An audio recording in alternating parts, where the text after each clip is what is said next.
بسم الله الرحمن الرحيم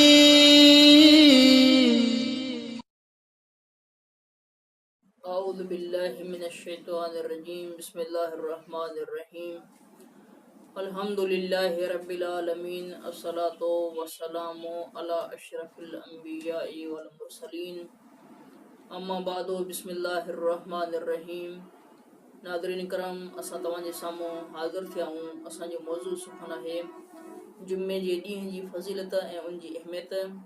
जुमे जी निमाज़ जी फज़ीलत ऐं उनजी अहमियत जे मुतालिक़ असां तव्हांजे साम्हूं पंजी नशिस्त में हाज़िर थिया आहियूं। निमाज़ जुमा जो टाइम ज़वाल उर्फ़ी खां वठी शुरू थिए थो, जेको 35 मिंटनि खां वठी सिर्फ़ु 40 मिंटनि ताईं आहे।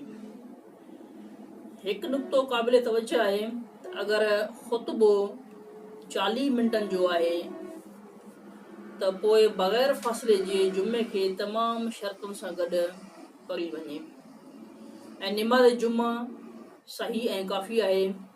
पोइ निमाज़ ज़ुहर पढ़ण जी ज़रूरत नाहे। छो त जुमे जी निमाज़ खां ज़ुहर जी निमाज़ जेका किफ़ायत करे थी। अगरि निमाज़ जुमा जो टाइम 40 मिंटनि खां वठी अगरि हलियो थो वञे 1:15 मिंटनि ताईं त एहतियात वाजिब जी बिना ते निमाज़ ज़ुहर पढ़िजे। अगरि आज़ान खां वठी ॿिन्ही ख़ुतबनि जे मुकमिल हुजण ताईं टोटल मिंट जेके 75 मिंट थी वञनि त उन सूरत में निमाज़ जुमा न थींदी, बल्कि निमाज़ ज़ुहर पढ़ी वञे। निमाज़ जुमा जो तरीक़ो, निमाज़ जुमा बरकाती निमाज़ आहे।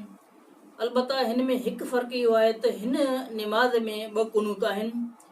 पहिरीं जेका कुनूत आहे उहा सूरह अल-हमद ऐं रुकू खां पहिरियां आहे ऐं ॿी रकात में जेको आहे कुनूत आहे त उहा रुकू खां बाद में जेका कुनूत पढ़बी आहे। अहिड़ी तरह अज़र मोहतरम निमाज़ जुमे जी यानी जेके असां ॿुधाईंदासीं ऐं अहिड़ी तरह मुस्तहब आहे त निमाज़ जुमे जी पहिरीं रकात में सूरह अल-हमद खां पोइ सूरह जुमा पढ़ी वञे ऐं ॿी रकात में सूरह अल-हमद खां पोइ सूरह अल-मुनाफ़िक़ून पढ़णु मुस्तहब आहे। निमाज़ जुमा जे पेशिमाम जे लाइ ज़रूरी आहे त सभ खां पहिरियां मोमिनीन खे सलाम करे ऐं उन खां पोइ उनजे लाइ मुस्तहब आहे निमाज़ जुमा जे पेशिमाम जे लाइ त उनजे सर जे मथां अमामो वग़ैरह या टोपी हुजे ऐं हिकु चादर या जेका हिकु अबा आहे उहो अबा कुल्हे ते रखे, साफ़ सुथरो लिबास पाए, ख़ुतबो वॾे आवाज़ सां ॾिए ताकी जेके मामूमीन आहिनि, जेके मोमिनीन आहिनि, जेके निमाज़ी आहिनि उहे ताकी वाज़े तरीक़े सां इन्हनि जी आवाज़ खे माना पेशमाम जी आवाज़ खे उहे ॿुधी सघनि। ऐं उनजे लाइ ऐं हीअ बि मुस्तहब आहे त जुमे जी पेशमाम जे लाइ उनजे हथ में जेका हिकु असा, उहो असा हुजे या लठ हुजे या तलवार हुजे या इन जहिड़ी का मिसल ॿी का शइ हुजे जेका मुस्तहब आहे जुमे जी पेशमाम जे लाइ, उहो ख़ुतबे जे दौरान उहो पंहिंजो पाण खां साण रखे जेको ऐं ख़ुतबो जेको वॾे आवाज़ सां पढ़े ताकी उते वेठल जेके बि मुस्लमान आहिनि, मोमिनीन आहिनि, ताकी उन्हनि खे उहे सही नमूने सां ॿुधी सघनि। ऐं पहिरीं छो त जुमे निमाज़ जो 2 ख़ुतबा थियनि था ऐं अगरि जुमे निमाज़ में ख़ुतबो न पढ़ियो वञे त पोइ जुमा निमाज़ उहा निमाज़ जेका आहे उहा न थींदी। लिहाज़ा जुमे जी निमाज़ जे लाइ ज़रूरी आहे त 2 ख़ुतबा बयानु कया वञनि।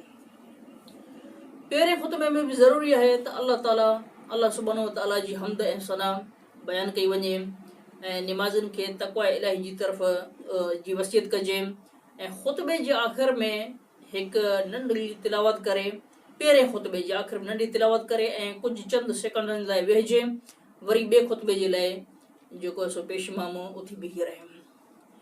ॿिए ख़ुतबे में बि अहिड़ी तरह अल्लाह सुब्हानो व तआला जी हमद ऐं सना कजे ऐं उनजे ॾिनल नेमतनि जो शुक्रियो अदा कजे ऐं आइमा अलैहिस्सलातु वस्सलाम ते ताक़ीद थियल आहे त माना दुरूद पढ़िजे ऐं आइमा अलैहिस्सलातु वस्सलाम 14 मासूम अलैहिस्सलाम जा नाला खणी उन ते दुरूद पढ़िजे।